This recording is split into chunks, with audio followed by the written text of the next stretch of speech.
Baguio noon. Pumapasok ako na hindi alam ng mga magulang ko noon. Dito? Pumasok ako sa SLU, sa DCF, at saka sa UB, Bakit University of hindi Baguio. alam ng magulang ninyo? Medyo may pagkapilyo kasi tayo noon. Talaga. Mm-mm. Gaano kapilyo ba si Sir Mark Directo? Gaano kapilyo? Yun yung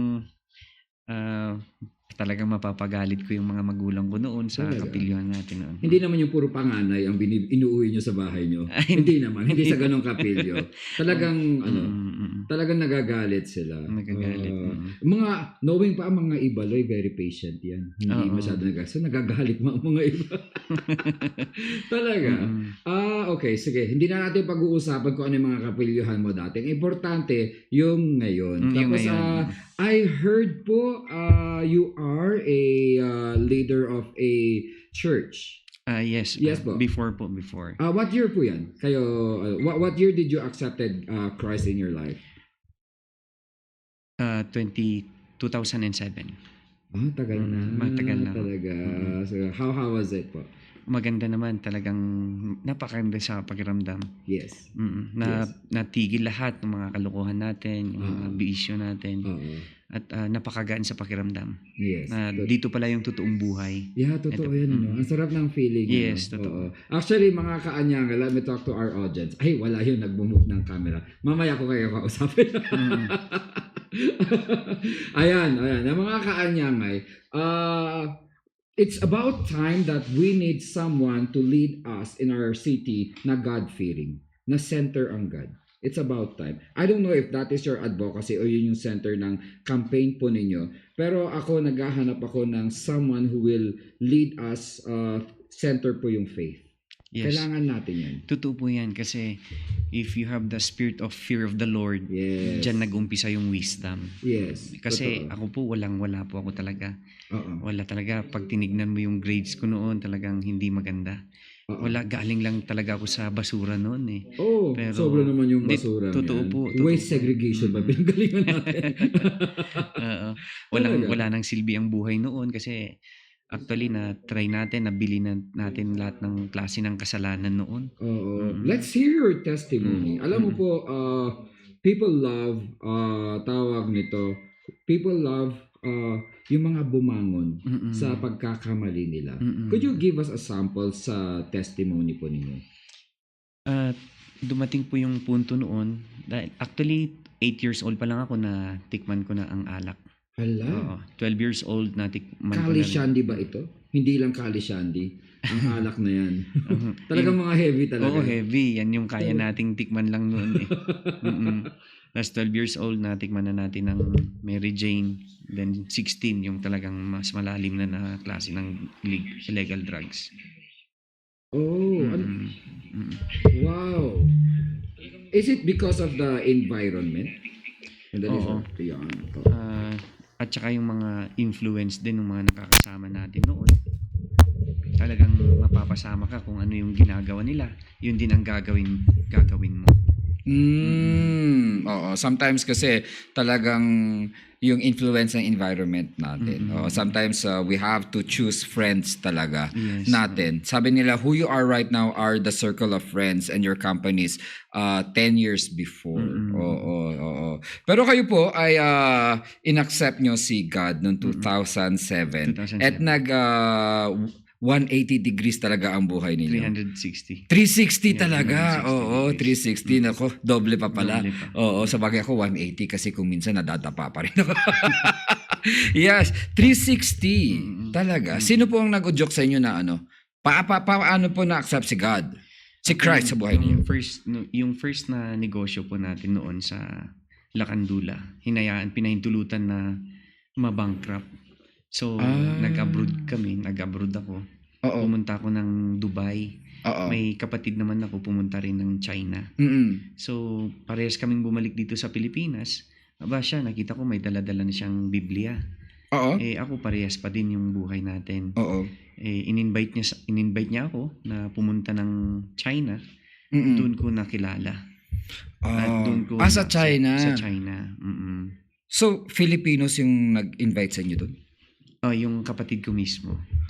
Yung kapatid nyo mismo. Ang galing, ano? Doon pa sa ibang bansa kayo nag-serve si God. Tapos pagbalik nyo dito, ano na agad?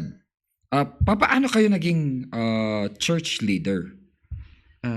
Yun po. Kasi pagka nung in-accept mo ang Panginoon, talagang seryoso natin yung pananampalataya. Naramdaman ko na ito na pala yung totoong buhay. Kasi bakit mas gusto kong gawin yung mga ayaw kong gawin noon at ayaw ko nang gawin yung gusto kong ginagawa dati. Opo. Okay. So, matagal na kayo nagpapastor? Hindi naman church leader, katulong tayo sa church. Okay, alright. Yan, natutunghayan po natin ang part ng buhay ni Sir sa kanyang paglilingkod sa ating may kapal. Batiin po natin si Sir Jimmy Sayangod. He's your friend also. Sir Jimmy. Yan, si Sir Jimmy is watching. He owns, Jimmy's Diner. Yan, sobrang bait yan. Tsaka nung kumakanta ako sa kanila, napaka-protective sa akin. Napakabait yan. Sir Jimmy, minsan nga, interviewin natin ang success story mo rin. Yes, so okay, sir, ngayon, your parents are from where? My father, galing siya sa Mountain Province. Yung father side niya sa Tadjan, Mountain Province. Yung mother side naman niya sa Sabangan, Mountain Province. Sabangan. Then yung mother ko naman sa Bauco Mountain Province. Okay. Yung father side niya, yun yung Bandok at saka yung Kayat. Yung Kayat yun yung galing sa 21 na tinatawag natin. Sa Tublay. Correct. Napakaganda na. Hello po sa mga Tublay, mga kamag-anak ko dyan. Hello po kayo. Yes. So, purong ano po kayo? Cordilleran. True Blue Cordillera po kayo. So, alam nyo po ang kultura talaga nating mga taga Cordillera, specifically Baguio po, no? Yes po. Yes. So, kailangan natin yan. Yes. Yung alam ang sakit at ang pag-uugali ng ating mga kababayan. Kasi sabi nga nila, paano mo matutulungan ng mga tao pag hindi mo na ilalagay ang sarili mo, ang sapatos mo sa kanilang sariling sapatos. Tama po. Okay. So, your parents work before? Ilan kayo magkakapatid? 6 po kami. 6, parehas tayo. Ikaw ay panganay. Oo. So, ang hirap na yung panganay. Kasi yung responsibility na sa'yo din talaga. Na-train ka talaga eh. Oo. Totoo yan. I saw your mom. She's very beautiful. Ang ganda ng nanay mo at ang bata. Diba? Your father still with us? Actually, wala na siya nung December 11 last year. My condolences po. Thank you. December last year. Speaking of your father passing away, ano po yung natutunan yung virtue o pangaral mula sa iyong ama na ginagamit mo ngayon? Ang natutunan ko sa aking ama, ang nakikita ko sa kanya dati hanggang noon, ang tama sa kanya, ang tama ay tama, mali ay mali. Black and white talaga siya. Tama. Your father's also Christian. Yes. Noon hindi siya, kami ang unang nanampalataya, so akay lang din siya. Pero bago siya, naging Kristiyano din naman. Yes po. Ang tama ay tama, ang mali ay mali. Sa iyong ina, ano po yung palaging binibili niya sa'yo? Yung mother ko naman, palaging pagmamahal yan, kaya medyo may pagkakonsentido rin.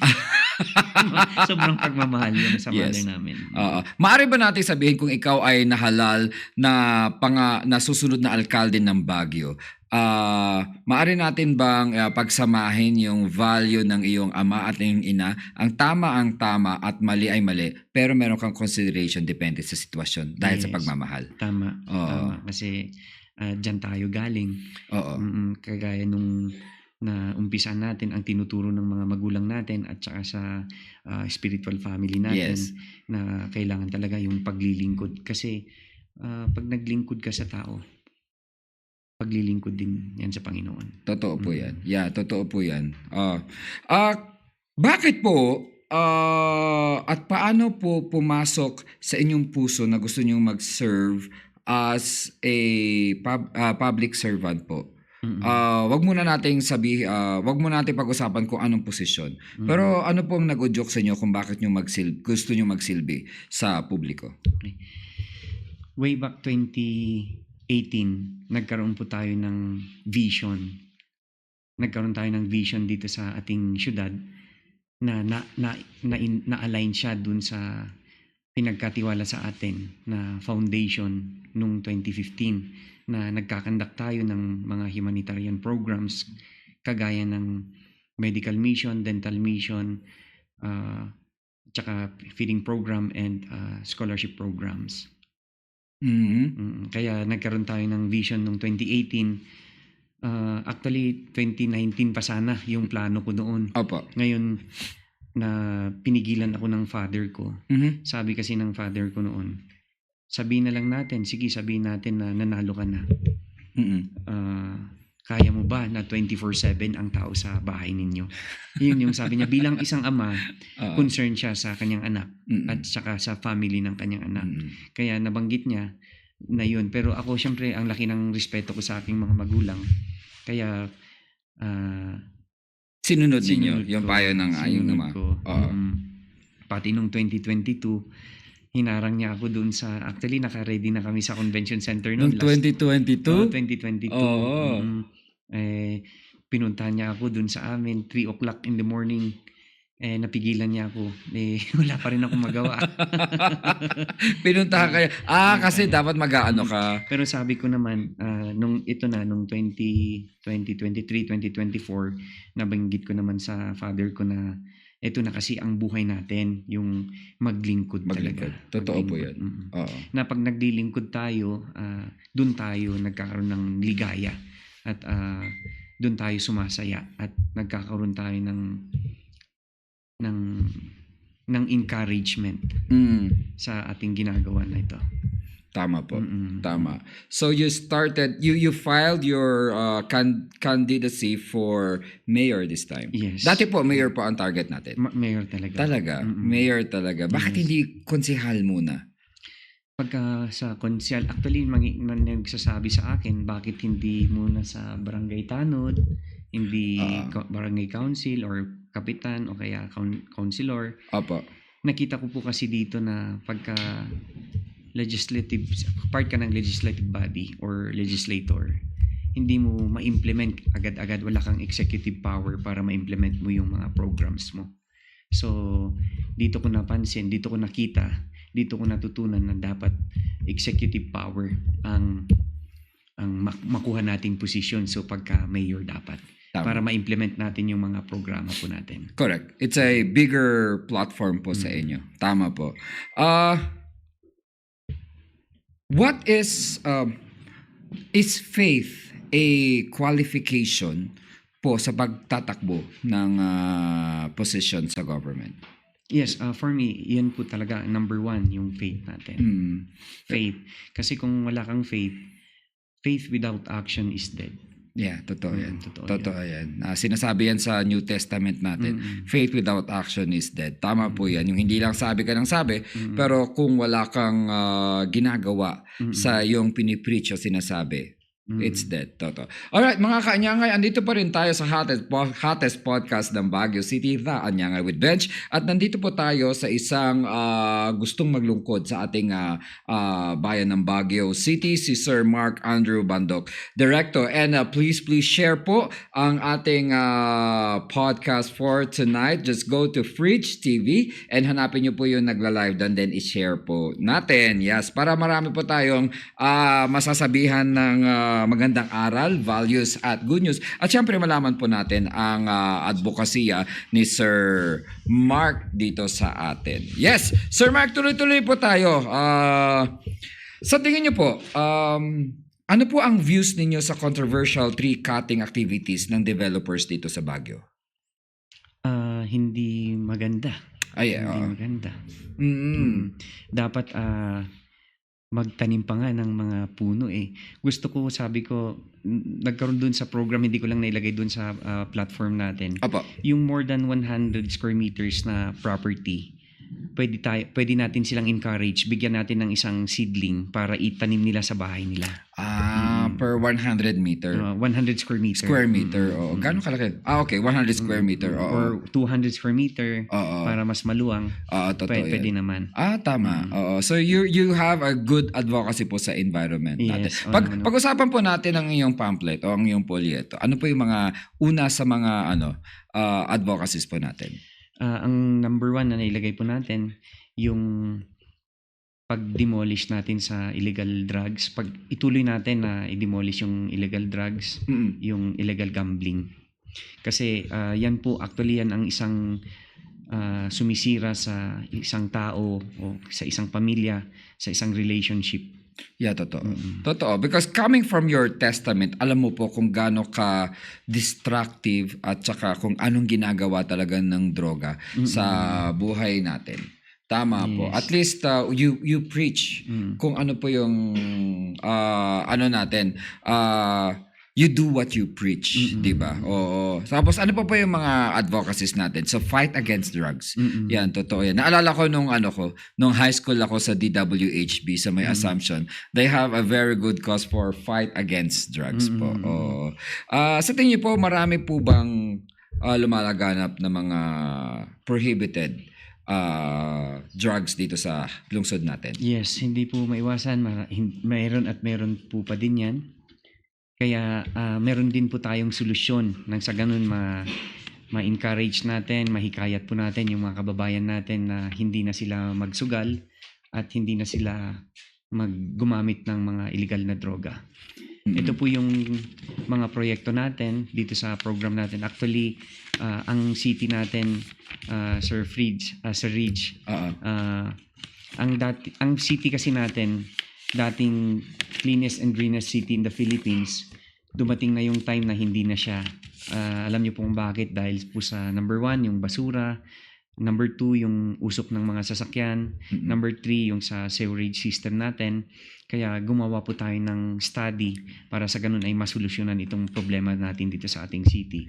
At gumawa rin tayo ng bagong title, kaya tinatawag ko po ito na Healthy and Clean Living City, ang walking city in the Philippines. Kaya ko po nasabi na walking city kasi lahat ng mga sidewalk natin, lahat ng part ng ating syudad, sa Central Business District hanggang sa barangay, maglagay po tayo ng well-engineered sidewalk na kung saan kahit po na naglalakad, kahit na umulan ng malakas, bumagyo, maglalakad po yung mga tao na hindi po sila mababasa, mag-e-enjoy po sila.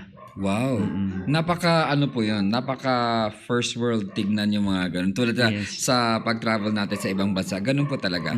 It's pinopromote kasi nila ang paglalakad o yung walking. Oo, kaya mataas ang life expectancy kasi naglalakad. Actually yung isang guest ko dito, yun din yung isang topic namin.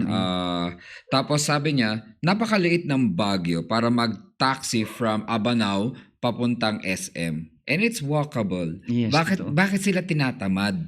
Kasi nga mababasa sila, maaarawan sila. And I agree with your advocacy po na lalagyan natin ng ano yung term mo kanina? Well-engineered sidewalks. Talagang na-engineer siya, na-architect siya, na hindi basta-bastang sidewalk. Pag tinignan po ninyo, na nakakapagbigay din ng beautification sa ating city. Yes po. Kasama po sa well-engineered sidewalks, paano po natin ma-incorporate yung comfort po ng mga kasama natin sa PWD? Kasi alam po natin ngayon na maraming discussion pagdating po sa structure ng sidewalks natin because of the tactile, di ba? Paano nyo po ma-i-improve yun? Actually, totoo yan. Ito nga yung nabanggit ko rin, nababanggit ko doon sa programa natin. Like for example, yung sa SM down to Session Road, paakyat po kasi yun. Opo. So maglalagay tayo doon ng walkalator para doon sa mga senior citizen natin at mga PWD.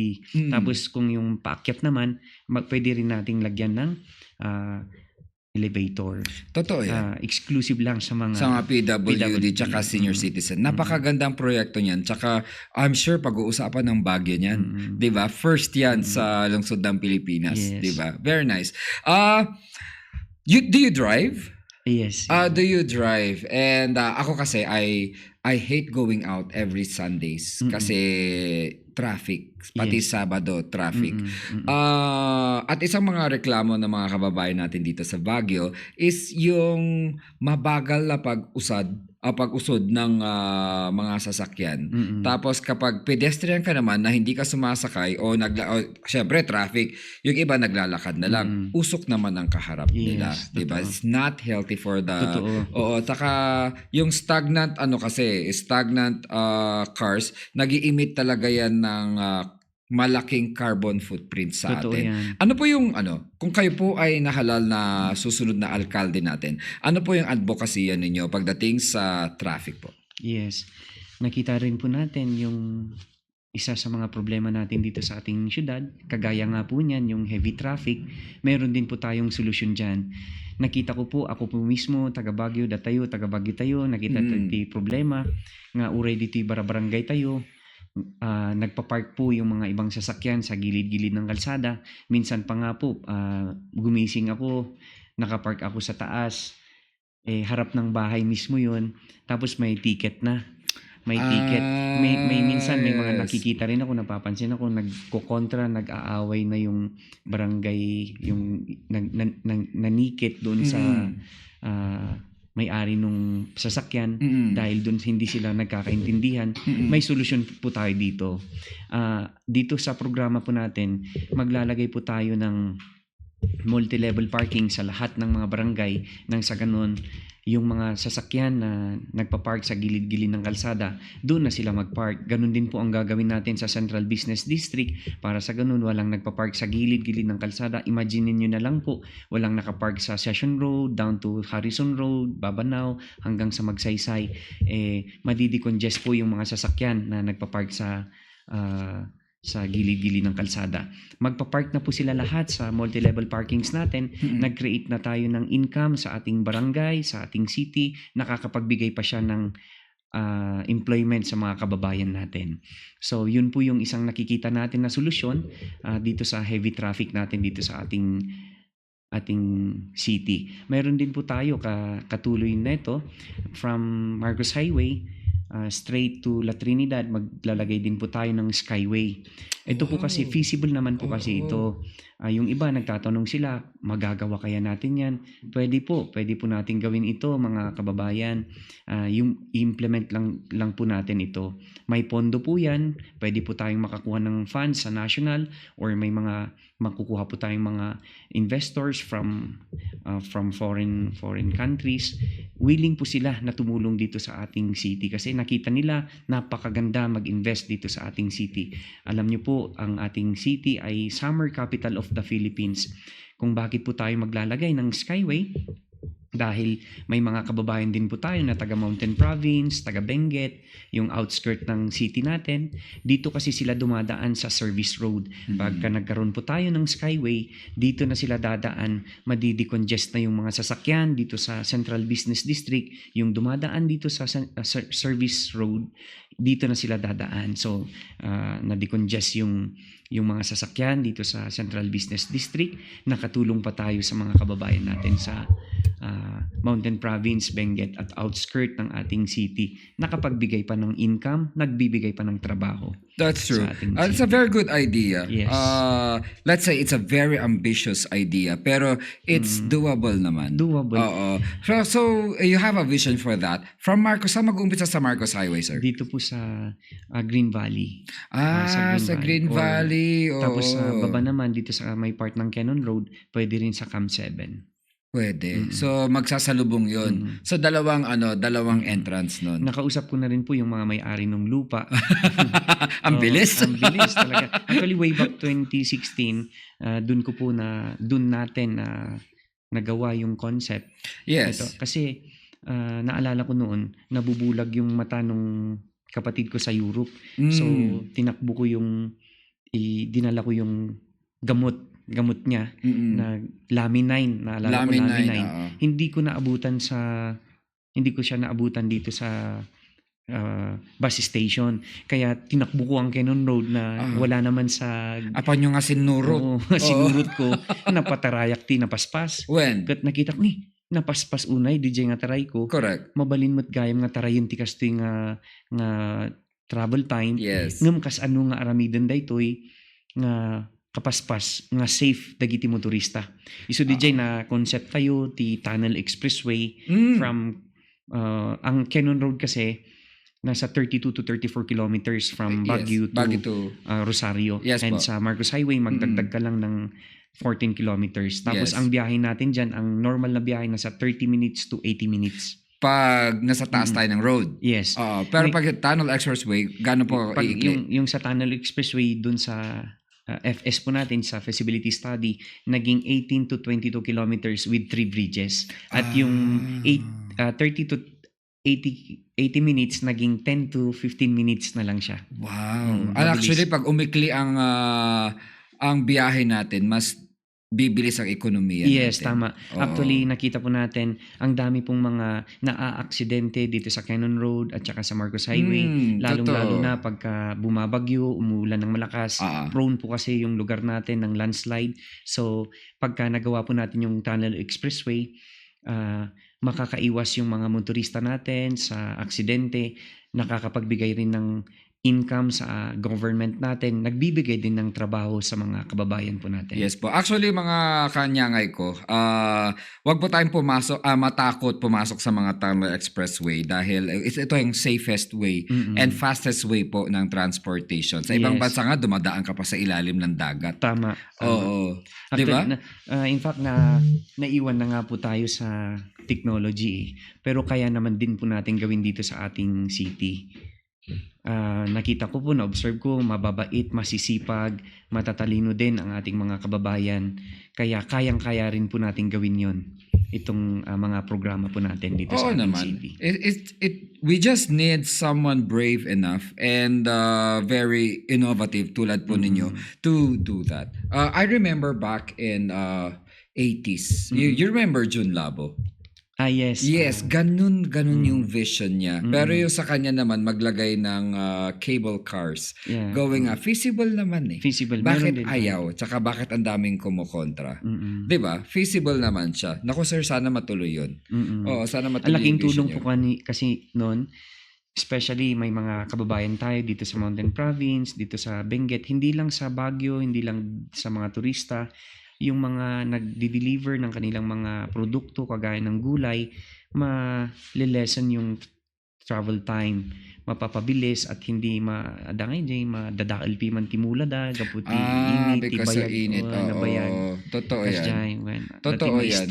Mas fresh ang mga produkto natin dito fresh sa Baguio na makakarating sa kanila. Yes. Totoo yan. Pero nga sabi ko kanina, mas makakatulong sa economy natin. Yes, totoo yan. Sa ibang bansa, when how do I say, ang linis ng Baguio naman is malinis compared sa ibang syudad dito. Pero kailangan pa natin ng, for example, Japan. As in, zero waste talaga sila doon. What is your advocacy when it comes to waste management? Yes. Yan din po yung isang nakalagay sa programa natin na nakita natin na burden talaga dito sa ating city ang basura, na kung saan nagbabayad pa po ang ating city government ng milyon-milyon para lang mailabas yung mga basura po natin dito sa ating city. At nagbabayad din po yung mga residente pag nagbabasura sila. Ngayon po, ang gagawin natin dito sa problema na ito, nagawan po natin ng solusyon. Ito po yung tinatawag natin na waste to energy to income. May pera sa basura. Magkakaroon na po ng income ang ating city, hindi na siya magbabayad. Magbibigay din po ito ng employment sa mga kababayan natin. Feasible din po ito, nakausap ko na rin po, Sir Fridge, nakausap ko rin po yung mga foreign companies kagaya dito sa Germany, German company at saka Japan company. Kaya pwede silang pumunta, mag-uunahan ang mga yan na tumulong dito sa ating city sa mga projects po natin na ito. Kaya nung pumunta po ko dun sa caucus ko dito sa Purok 17 sa Irisan, nangangamoy pa rin po. Yun yung number 1 na reklamo nila sa lugar nila. Napakabilis po na maayos niyan. Naiwan lang talaga tayo sa... Di ba we stopped dumping our garbage doon sa Irisan? I think so. Oo, pero nangangamoy pa rin. Nangangamoy nga po. Kasi ano yan nagkikreate siya ng methane. Tama po ba ako? Yun yung gas na ini-emit ng basura. Oo. Yes. Gustong-gusto ng mga investors natin yan. Kayang-kaya nilang solusyon. And methane is a form of energy as well. So we can turn that into energy. Yes, energy. Re-recycle din po natin yung mga basura para magamit pa muli. Maibenta natin or magamit puli natin. Tama. I remember dun sa Irisan nung nagka-college kasi journalism ako. We had an interview there. Tapos I was expecting na yung mga bahay doon maliliit, mga shanties, but I was surprised na mga 3-4 stories sila. Tapos in-interview namin sila because of the basura. They sell, they recycle and upcycle po yung mga basura. Tapos yun yung talaga yung kalakaran nila doon.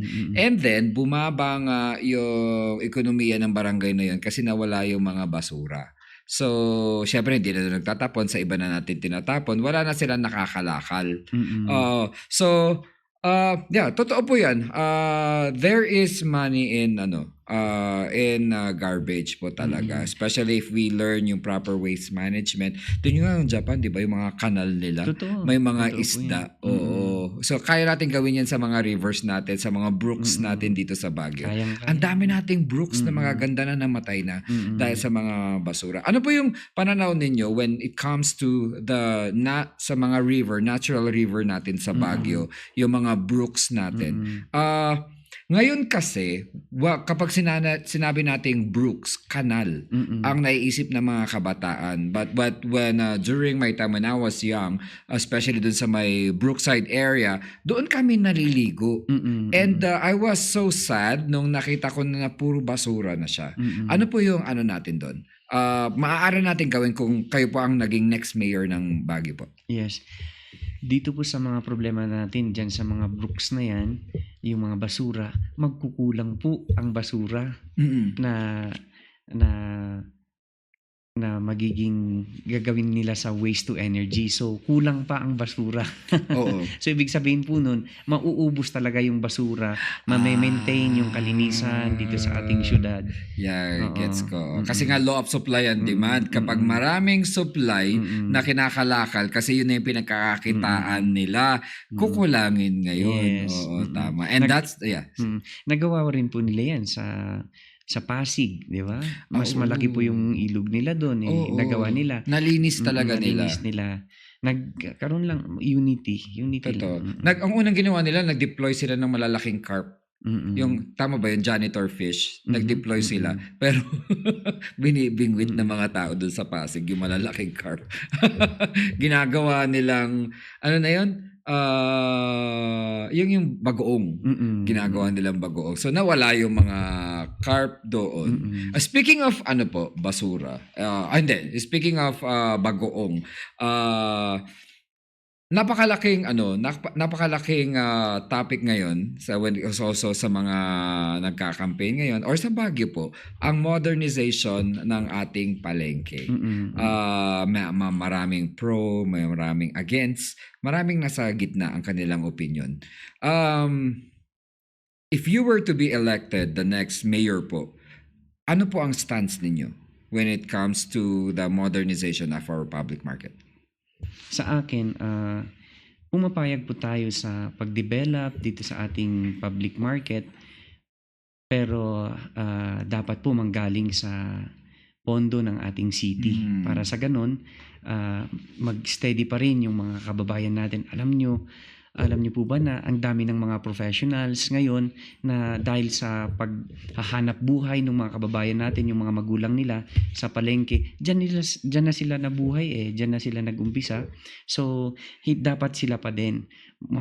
Pag tayo nga po, dapat pakinggan ulit natin yung hinaing ng mga kababayan natin dyan sa palengke. Pag-aralan natin, pakinggan natin yung side ng mga kababayan natin dyan sa palengke at kung paano yung plano natin, magtulungan para tignan natin kung ano yung talagang nakakabuti sa kababayan natin sa market at saka sa city natin. Kasi pag-exchange ng ideas, mas maganda yan. Bigyan din natin sila ng chance na mapakinggan kung ano yung mga ideas nila, ano yung mga hinaing nila. tuloy naman po yung pagpapa-develop kasi kailangan din natin yan. Nakita ko rin na medyo mabaho na ang ating public market. Makatulong din po itong mga programs natin para sa ganun bumalik yung malinis na gawa po nila sa ibang bansa. Kaya rin po natin gawin dito sa ating lugar. Your vision of a clean market or a modern market is ano po yung mga balak niyo? For example, kung ano yung gusto niyong gawin sa market. Do we maintain that itsura ng market natin? Pwede ho. Yan nga po yung isang gagawin natin. Iayos muna natin yung sewerage system para hindi po mabaho yung mga kanal natin. High-tech na po ang technology natin. May tutulong po sa atin nang sa ganun ma-maintain yung malinis at hindi mabaho na lugar natin sa palengke. At kung ako po ang magdi-decide, lalagyan natin ng bubong para sa ganun kahit umuulan, magpapalengke, pupunta lang yung mga tao sa palengke na maglalakad pa din straight sa parking o sa mga jeepney station nila na hindi sila nababasa. Totoo yan. Actually, parang Baguio na lang ata ang walang bubungan na palengke. Meron naman tayo hangar market, 'di ba? Pero hanggang doon lang. If you go to yung mga sa La Union, sa Pangasinan, talagang naka-hangar sila, 'di ba? Oo, tsaka para hindi madulas. Lately, meron tayong naawa ako. Actually, meron tayong prominent figure na nadulas o nahulog sa palengke. And hindi dapat nangyayari 'yun.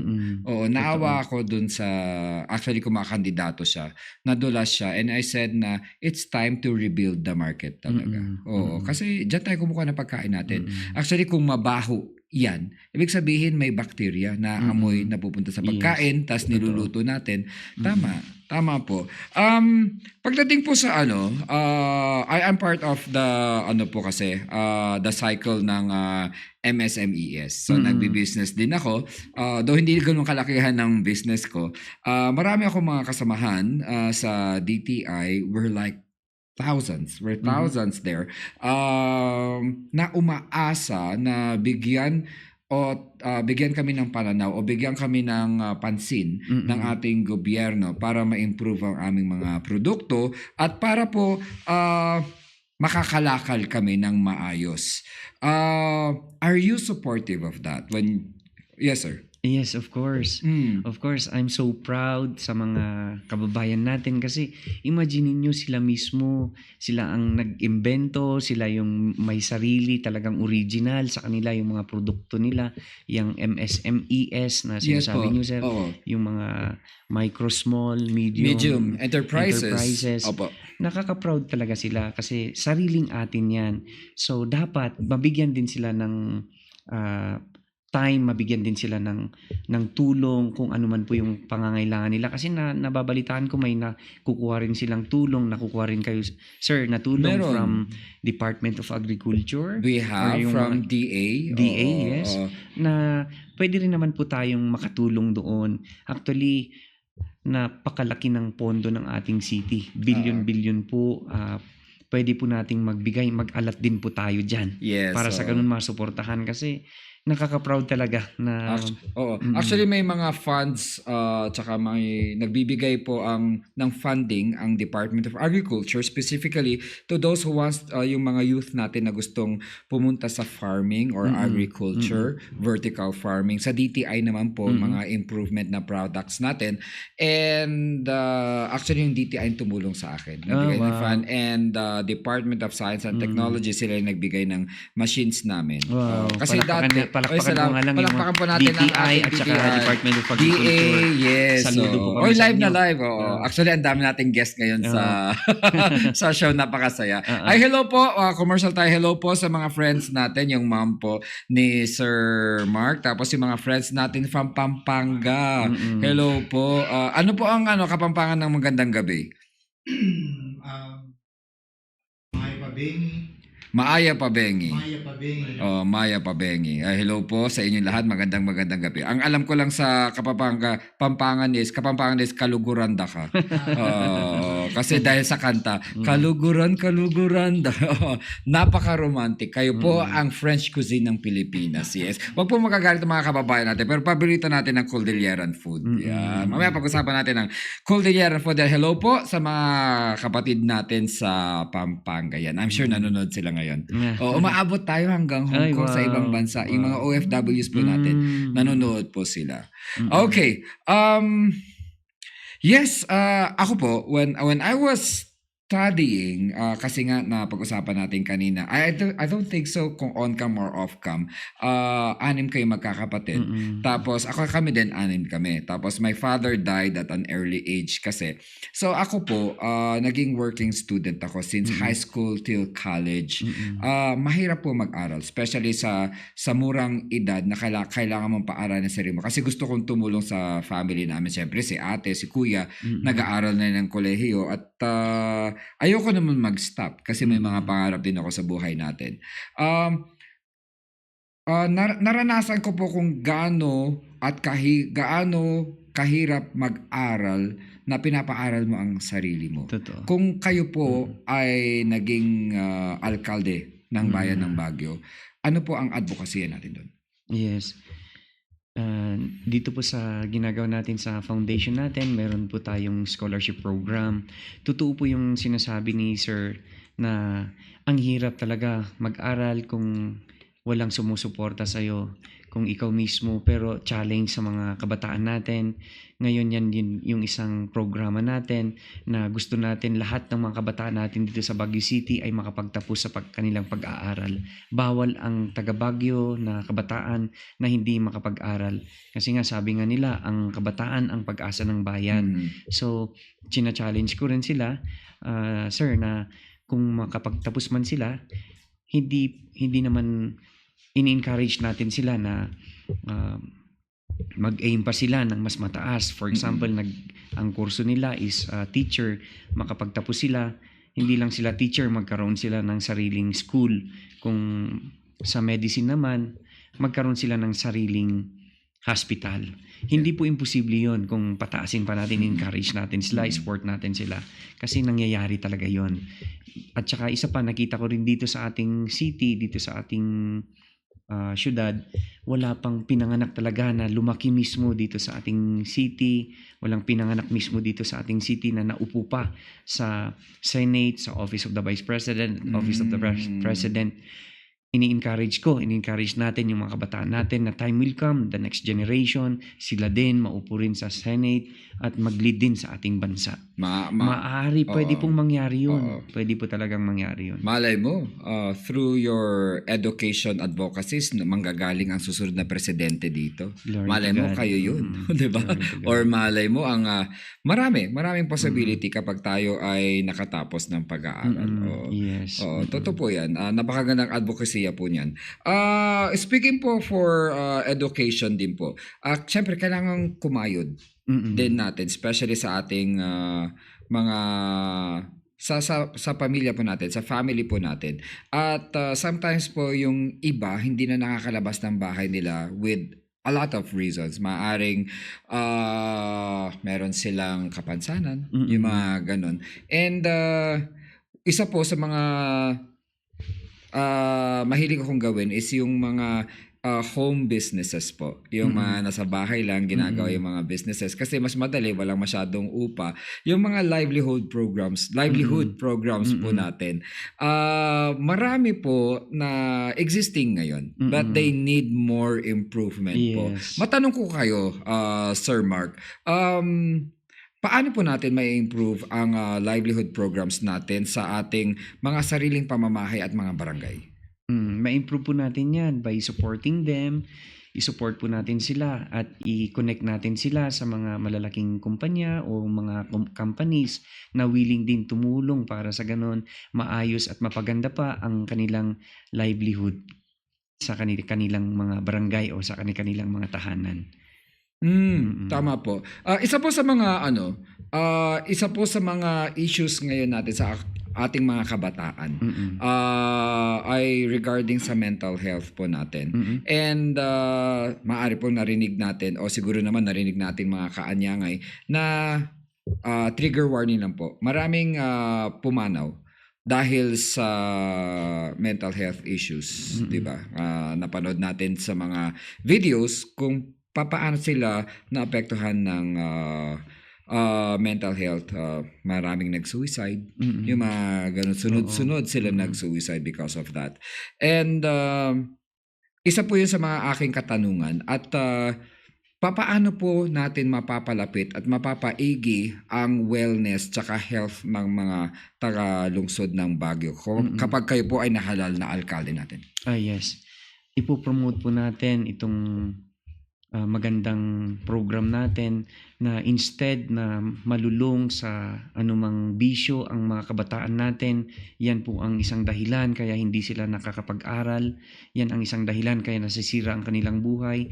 Encourage po natin sila, i-promote natin itong healthy and clean living na kung saan encourage natin sila na pumasok sa sports, mag-aral na lang sila. Very talented, maraming gifted na mga kabataan po natin ngayon sa ating syudad. Totoo po yan. Alright, kasapan natin na ulit ang ating mga kaanyangay. Once again, this is the hottest podcast in Baguio City, The Anyangay with Bench, and I am Bench Cruz, together with our special guest for tonight, Sir Mark Ando Bandok, Director, and he is running for the position of mayor this coming election. Sir Mark, natutulog pa ba kayo? As of now, mahaba na kung nakatulog tayo ng 3-4 na oras. Oh my God. Kanina medyo parang kulang sa energy. You drink coffee? Dati. Oo. Paano ka nagigising? How do you keep yourself awake? Sa ngayon hindi na ako uminom ng kape kasi gusto ko matulog. Oo. Totoo. Lahat po ng mga ini-interview natin, ang gagawin nila pagkatapos ng May 12, tama ba? Ay matulog. Pero hindi sila makakatulog kasi mag-aabang sila ng resulta. Pupunta yan sa mga convention center para mag-abang. Hindi sila pwedeng lumapit. Pwede ba lumapit sa ang mga kandidato? Pwede. Pumasok, pwede. Counting na lang kasi yun. Okay. So, nandun sila. So, marami nagkakape dun. Yun ang gusto kong puntahan dun eh. Yung counting. Oo. Tapos makikita mo yung mga nagdadala ng mga ballot boxes dinadala doon na how protective we are sa ballot boxes natin. Yes. Napakalakas ng ating community when it comes to protecting the rights of Filipino, and talagang ipaglalaban nila kung kukunin nila ang ballot boxes. With that, dahil nasabi ko yun, Filipinos are known sa ating values. Sige, pasok na sa ating values na unity o pagkakaisa. At dito sa ating bayan na Cordillera, meron tayong system na tinatawag na DAP-ayan. 'Di ba? We come together and we talk about things. Especially we could bring that sa mga barangay natin. 'Di ba? Barangay kasi is pa ng first units ng ating lungsod. Paano po natin papaigi ang services natin sa ating mga barangay? Yes. Nakita din natin ang mga problema, ang mga concerns sa mga barangay po natin, at isa po yan sa mga programa natin na dapat malaman natin, marinig din natin yung mga problema sa mga barangay. Palagi kong naririnig na ang daming mga problema sa barangay. Sinasabi rin po natin na mas madami rin ang solusyon sa mga problema sa barangay. Ilalapit po natin ang tulong sa barangay na kayang-kaya rin naman pong mapangyari. Totoo yan. Oo. Napaka-importante po na masuportahan talaga natin ng mga barangay natin. When it comes to infrastructure and development, bahagya na talakay natin to a while ago, Sir Mark. Ano po yung ating balak gawin sa lungsod ng Baguio when it comes to infrastructure and developments po natin? Napag-usapan natin kanina ang Skyway mula sa Marcos Highway sa may Green Valley papuntang Trinidad, 'di ba? Ano pa po? Ayan po yung well-engineered sidewalk, tapos mga multi-level parkings natin, at marami pa po na mangyayari. Are you interested also na ituloy ang ang idea ni Jun Labo tungkol sa cable cars? Actually, nakasali rin yan at meron din tayong investor na pwedeng gawin yan, yung cable car. Maganda po kasi mga kababayan, mga viewers natin na extend ko sa kanila. Pagka mas maraming mga negosyo or may maraming mga projects na marami tayong projects, mas may income ang ating syudad at may trabaho na maibibigay. Totoo po yan. Isang problema ng mga residente ng Baguio is nangungupahan sila. Taga Baguio sila pero umuupa sila. At napakamahal ng upa. Siguro ang isang room umaabot ng 4 to 6,000. Isang room lang yun. Tapos ang isang bahay ay nasa 6 to 8 to 10,000. Kung gusto mo ng 3 room, nasa mga 15 to 20,000. Napakamahal. Instead na ipunin nila sa edukasyon ng mga anak nila, instead na pang health care nila, napupunta sa upa. Meron po ba kayong project para sa ating mga kababayan tungkol sa housing? Yes, meron po. Nag-start po siya noong 2022. Ito po yung programa ng ating mahal na presidente, President Bongbong Marcos, yung housing project po niya, yung housing program na aabot po siya ng 6 million housing na nakipag-tie up ang DSUD at saka yung Pag-ibig na government agency natin. So pwede rin natin gawin dito sa ating syudad kasi nakalahati na ng termino ng ating mahal na presidente, hindi pa nakakalahati yung 6 million housing project. So, pwede rin nating gawin dito sa ating city. May nakausap na rin po ako ng mga kababayan natin, yung mga may malalawak na properties na pwede silang makipag-joint venture, pwede rin silang mag-donate na nakakataba sa puso, no? Na yung kababayan mo na pwede siyang mag-donate kasi sa lawak ng property niya. Yes, kagaya ni sir, lumabas ako, nakita ko ang lawak-lawak ng property niyo. Pero itong mga kababayan natin talaga, mayayaman sila sa lupain. Apo. Pwede silang mag-donate. Yung iba gusto nila mag-donate para maitayo itong housing project natin. At may programa din tayo para sa mga hospital at schools. Nang sa ganun, mapadami ang school at hospital na hindi lang dito sa Central Business District yung hospital natin at yung school. Madidecongest ang Central Business District. Makakatulong din sa mga kababayan natin sa outskirt ng ating city. Tama po. Have you been to BGC lately? Yes. Oo, lately. Tapos Camp John Hay. Diba? One thing in common sa kanila is wala silang mga kableng nakasabit sa mga poste nila. Yes. And tulad din ng mga ibang bansa, wala naman talagang kable yan. Pero pagdating mo dito sa Central Business area natin, maraming mga kable sa mga barangay natin at madalas yun ang pinagmumulan ng mga sunog. Yung mga electrical wiring malfunction kasi siya, exposed. Yes, diba? Tsaka talaga sakit sa mata. Magre-request sana ako, sir. Ano po yung maaari nating gawin tungkol dyan? Oo. Bago ko gawin, nakalimutan ko kanina dun sa housing program natin na kahit na vendor, kahit na taxi driver, mga jeepney driver, kahit na anong estado ng buhay ng isang kababayan natin, qualified po sila na magkaroon ng housing. Yes, para magkaroon na rin po sila ng sariling bahay nila. Totoo. Tutulungan po natin sila sa mga requirements nang sa ganun, papasa po sila. Walang hindi pwedeng pumasa. Basta residente ng Baguio. Basta residente mga po ng ilang Baguio. taon dapat silang residente ng Baguio? Hindi, basta residente na po sila. Residente talaga? Na. Yes. Okay. Naku, baka madaming dumating dyan. Oo, marami tayong kababayan na pupunta from Pampanga, pupunta rito kasi napakasarap to. Dito na po kayo. Di ba? Residente ng Baguio. Do we have like priorities, for example, single parent or di kaya with disability, sila yung mga mauuna magkaroon ng mga kabahayan? Sa dami po ng housing project natin, parang pwede nang pagsabay-sabayin po lahat. Oo din, Anong area po nating pwedeng ilagay? Maliban po sa harapan namin. Hindi ko po muna i-disclose. Sige. Pero may mga plano na po tayo. Meron ng mga area. plano. Napakabilis po. Napakaganda. Kasi ang maganda po nito, may mga kaibigan po tayo, mga contractors at mga foreign contractors na willing sila yung turnkey. Ito po yung turnkey na tinatawag natin na to.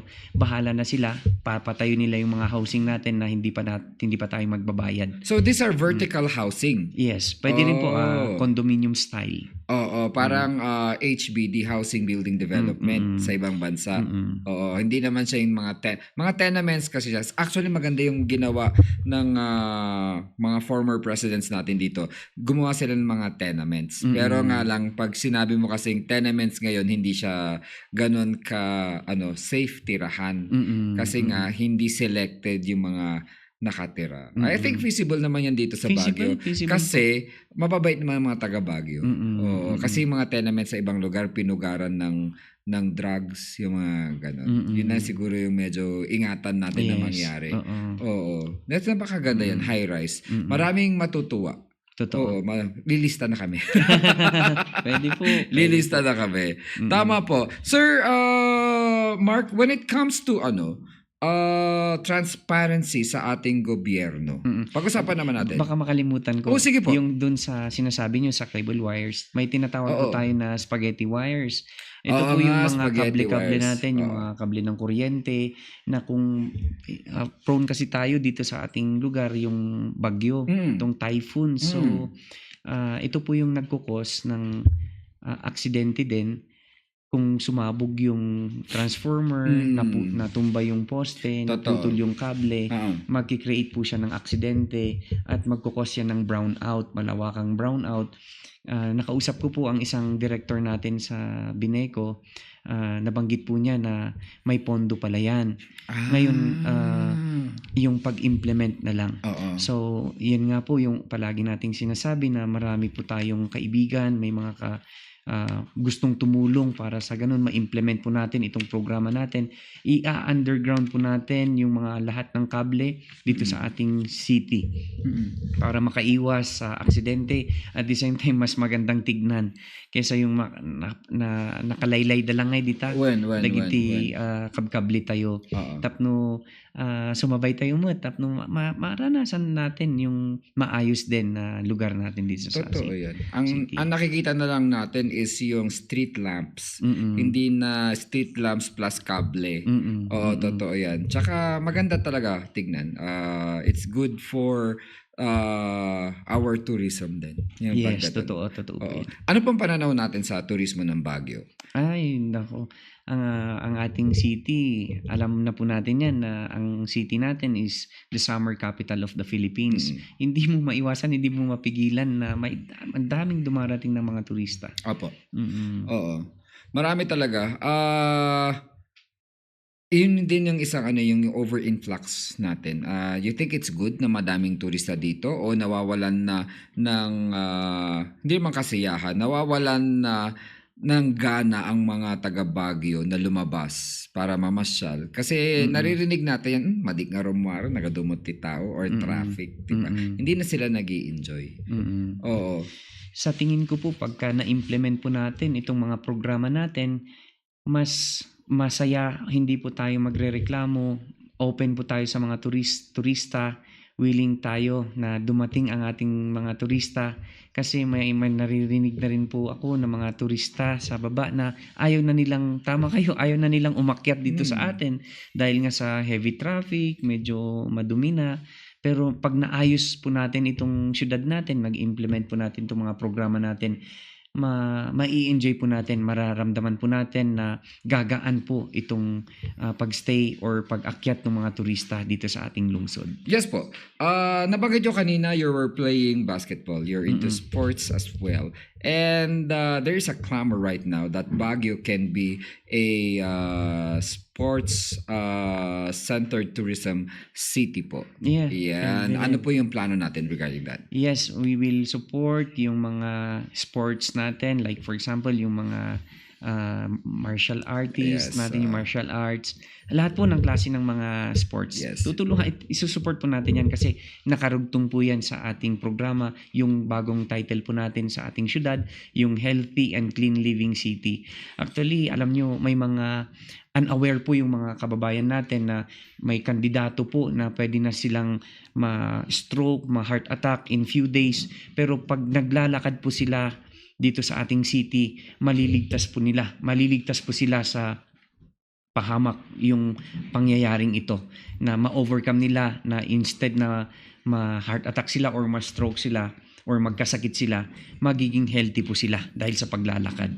And pwede rin po tayo maglagay ng program natin na ito po yung the biggest loser na lahat ng mga barangay na yung mga para ma-challenge po, ma-encourage natin yung mga kababayan natin na maglakad. Nag-conduct din ako, Sir Bench, ng study ko. May tinatanong din na tayo ng mga professionals, yung mga nag-o-office dito sa Central Business District, kagaya po ng mga doctors at yung mga nag-office, mga business people. Tinanong ko po sila kung okay ba sa kanila na mag-park sa parking at maglakad hanggang sa office nila. Halos lahat sabi nila gusto nila yun kaysa yung naghahanap sila ng parking na nauubos yung oras nila, tapos nagkikipag-away pa sila sa mga in charge na siyempre trabaho lang naman nila yun. So ngayon meron na po tayong solusyon. Yan yung sinasabi po natin kanina. Kaya gusto ng mga kababayan natin na maglakad. Imagine niyo po yung dito po sa may Cosmopolitan from Nagilian and then yung intersection ng Bukawkan. Pag heavy traffic na po dyan, yung pag-aantay po nila nung traffic na yan, nung heavy traffic, kung naglakad na po sila hanggang sa town, sa City Hall, sa town, sa Legarda, healthy sila, nakaiwas pa sila na hindi pa sila nagagalit doon sa heavy traffic. Pwedeng dropping point na rin sa area na yun. Tapos yung well-engineered pavements natin, magagamit na nila, na plano ninyo. Totoo yun. Tama. Baguio is known to be, Center of Arts and Entertainment natin, and also with UNESCO, 'di ba? I am myself a artist in different ways, and specifically in the music industry and the modeling industry. At kulang na kulang po ang suporta ng LGU natin when it comes to my industry. Na yun po yung kinabubuhayan namin. Ako dati yun yung full-time job ko. And sa tingin ko hindi kami ganun ka-protected. I'm saying this because sometimes may mga kababayan tayo dito sa Baguio na mga musikero na nakakatanggap ng 300 pesos a night kung nagtratrabaho sila. Ang salary kasi 300, pag taxi mo na yan sa gabi, wala ka nang iuwi, di ba? Bibigyan ng pagkain.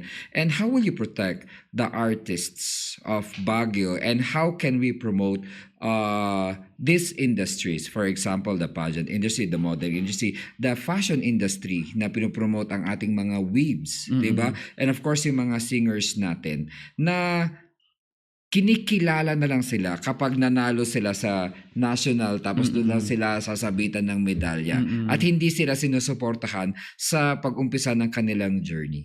Kapag kayo po ang naging mayor natin sa Baguio, gaano po kalakas ang inyong advocacy when it comes to arts and ng Baguio City po? Ayan. Maganda po yan. At talagang nakaka-proud talaga yung mga kababayan natin na very talented sila. Ang dami nilang gifts na pwedeng gawin, pero yun nga, nagkukulang po tayo sa pondo, nagkukulang tayo sa tulong. Ngayon, gusto ko lang pong malaman natin na napakalaki po ng pondo ng ating city. Iaalat po natin sa bawat pangangailangan ng mga kababayan natin. Like for example, yung nabanggit nyo po sa arts natin, yung mga musicians, yung mga passionista, magbibigay din po tayo lalo na sa sports. Kaya mag-aalat po tayo dyan. Nakita ko po yung sa sariling study natin, minsan nga kung ano kasi ganito po ang gagawin natin, magkakaroon tayo ng transparency. So pag nagkaroon tayo ng transparency sa pondo natin, matutulungan pa po natin yung mga kasamahan natin na mga nasa posisyon, yung sa mga opisyal natin na matempt para hindi gumawa ng tama. Kasi makikita natin doon yung mga pondo natin kung saan napupunta itong pondo natin. And dapat ma-address natin lahat kagaya po niyan sa barangay natin, and yung sinasabi po ninyo na dapat matulungan natin sila para dito pa lang sa city or sa barangay na nasuportahan na natin sila. At pag taas nila sa national, talagang well-trained na at supported na talaga sila. Yes po. I believe that we really need to emphasize po because we are a creative city po and awarded by UNESCO. Pero there are only certain, it's my only opinion mga kaanyangay natin, there are only certain sectors in the creative industry na na-emphasize and there are a lot.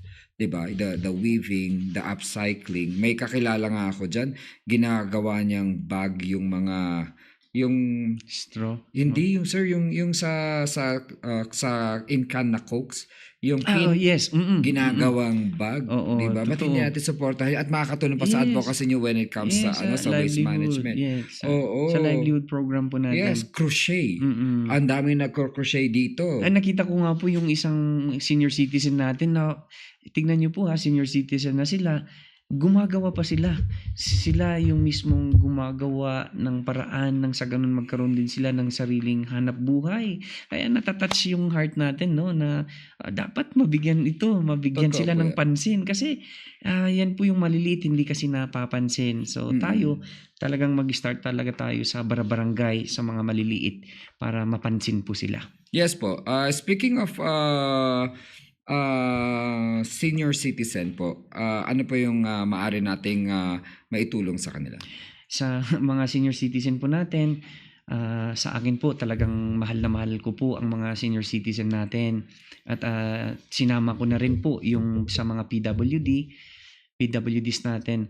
Dapat po libre ang hospitalization, libre ang gamot, libre ang check-up ng mga PWDs natin at mga senior citizens natin. Sila po ang i-priority natin kasi sila na po yung mga mahihina, sila po yung hindi na makapagtrabaho, kaya dapat i-support po natin sila.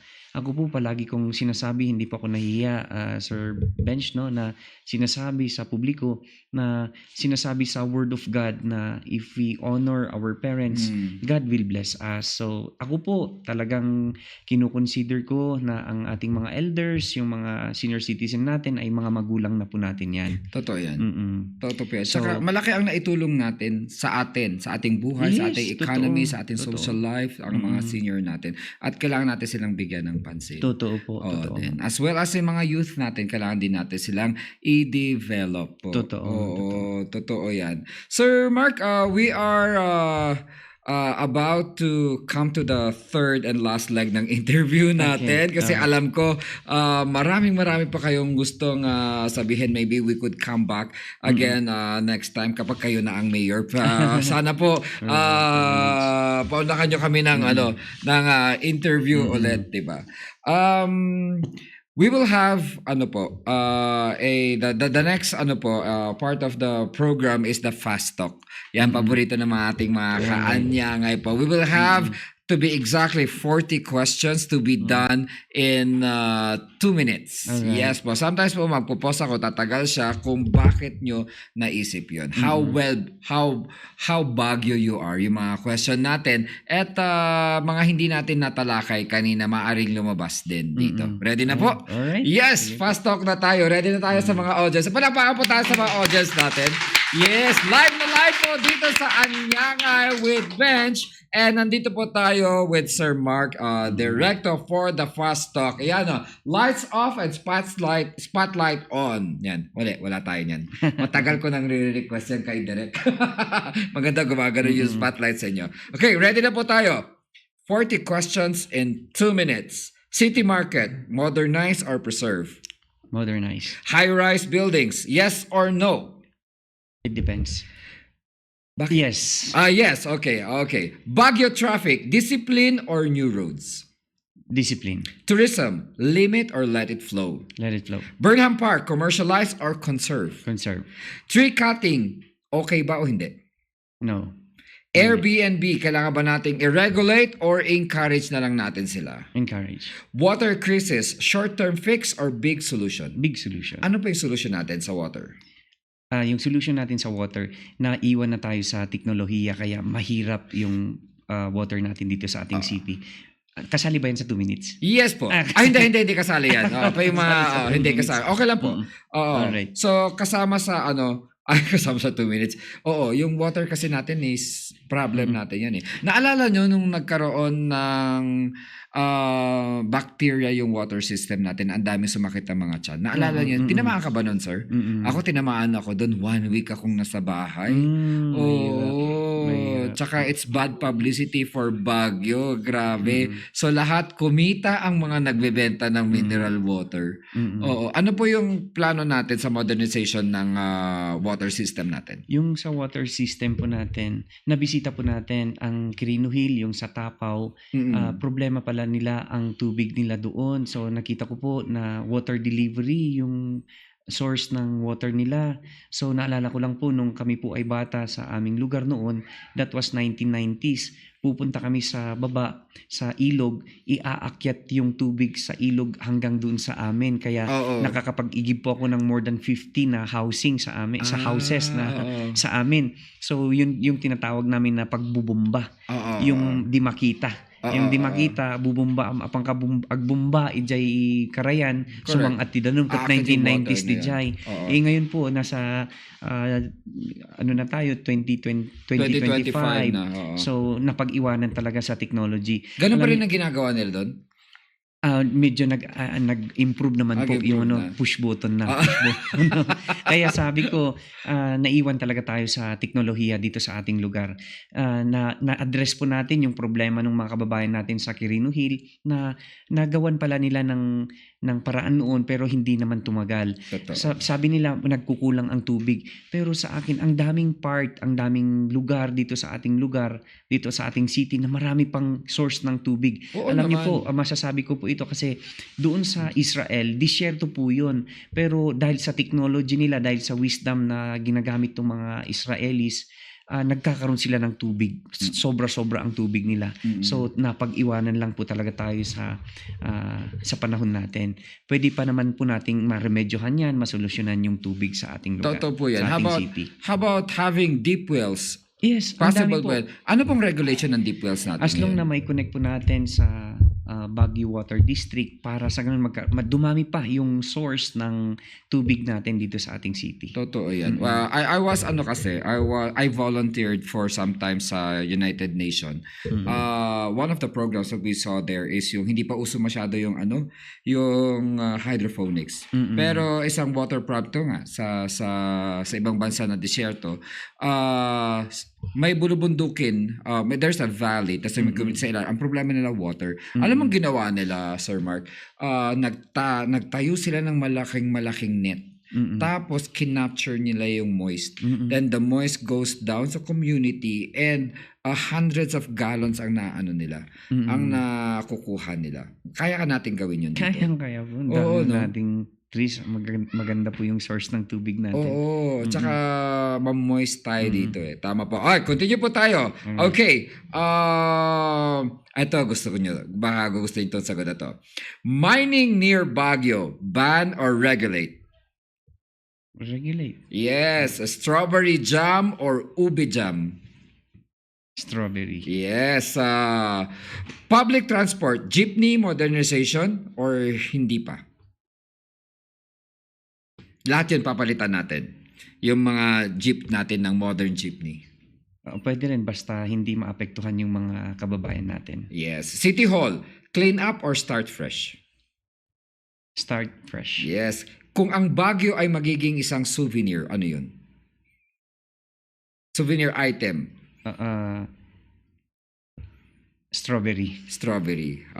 Lion. Totoo yan. Or lion. Lion. Lion. Political dynasty, accept or abolish? Abolish. Okay. LGBTQ rights, support or stay neutral? Stay neutral. If you have a superhero power in one day, what would it be?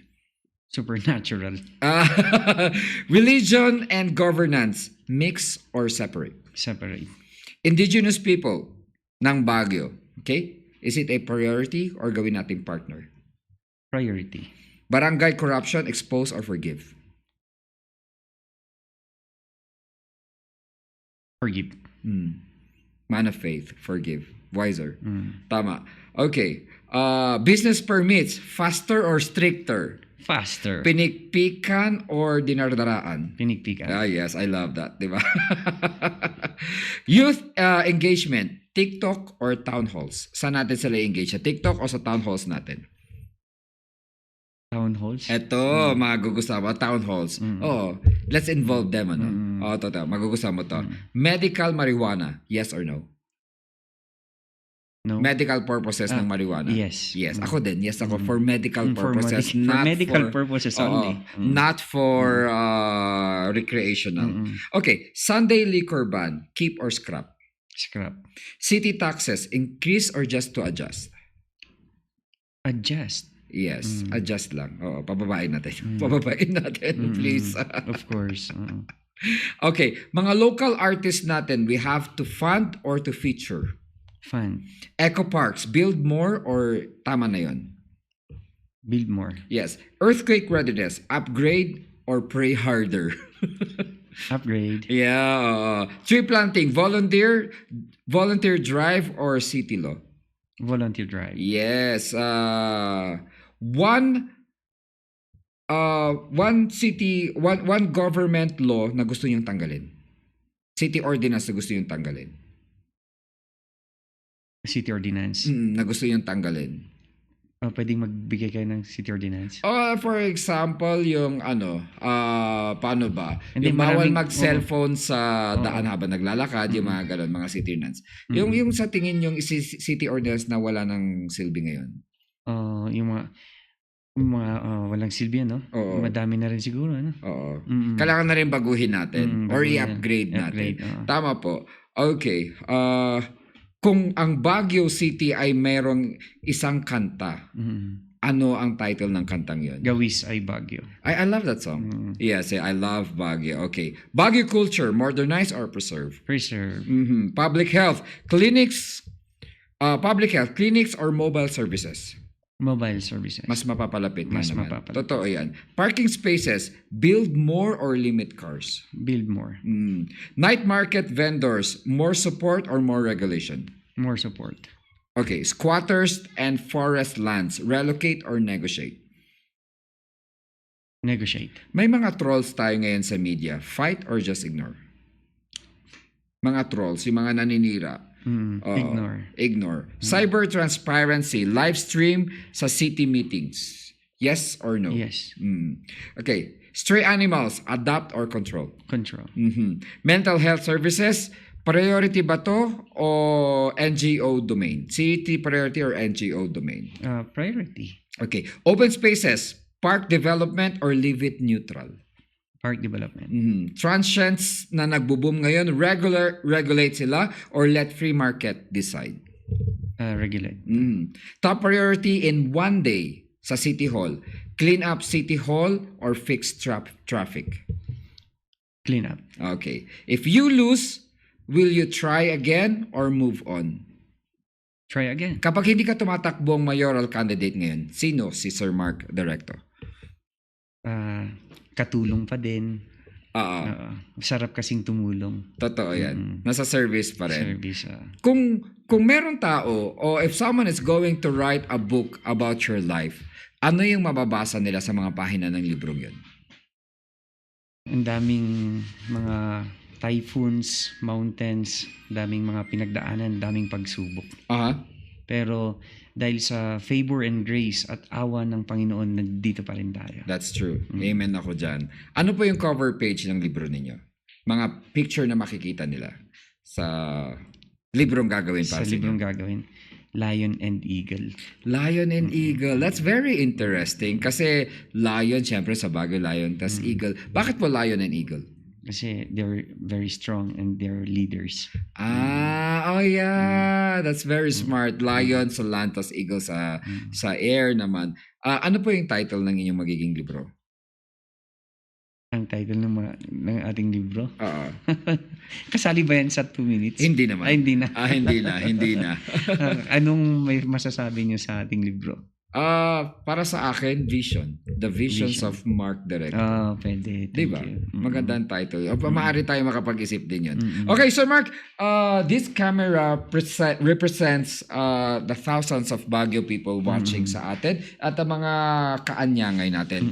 Bakit po natin kailangang iboto si Sir Mark Andrew Bandok, Director? Kailangan po ninyo na tayo po ang iboto. Kasi gusto ko po na ma-implement kaagad itong mga programs natin at hindi po matantan. Nang sa ganun po ay maramdaman, maranasan din po ng ating mga kababayan ang mga dapat po nilang makamtan, dapat nilang matanggap na mga benepisyo sa kanilang sa ating lungsod. Kasi nakita ko po na sobrang sakripisyo ng ating mga kababayan, halos lahat binabayaran po natin yung taxes natin, hindi naman po na bibibigay sa atin yung dapat na maibalik sa atin. Kaya ito po ako ngayon na binibigay ko po yung oras ko, yung buhay ko na maglingkod sa ating kababayan dito sa ating syudad, na ang paglilingkod sa tao ay paglilingkod din sa Diyos. Amen. I agree that. Kausapin natin mga kaanyangay natin. Mga kaanyangay, sa gabing ito natutunan po natin na hindi balakid kung saan po tayo nanggaling. We may be on a wealthy family. We may be on a very simple family. But it comes to a point that we have to decide what to do with our lives po. And our guest today decided to give his life to our Creator and make him a vessel of service po sa atin.